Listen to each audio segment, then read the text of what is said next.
As we're navigating some of these challenging times, it is absolutely important that we do not lose our trust in Allah subhanahu wa ta'ala.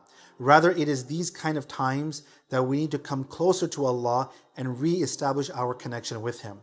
It goes without saying that we should be praying our 5 times daily prayers.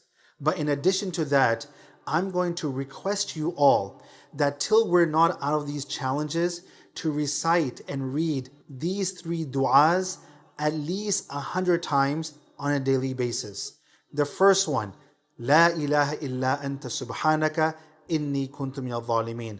Allah says that not only did we respond to the call of Yunus alayhi salam when he read this dua and we saved him from a calamity, but Allah says that He will save all the believers.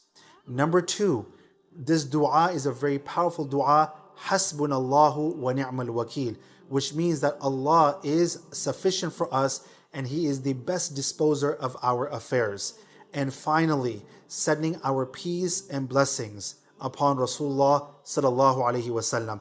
In a hadith narrated by Ubay ibn Ka'ab radiyallahu anh, he alayhi salam said that the more you send your peace and blessings upon me, the more Allah will free your heart from any type of worry.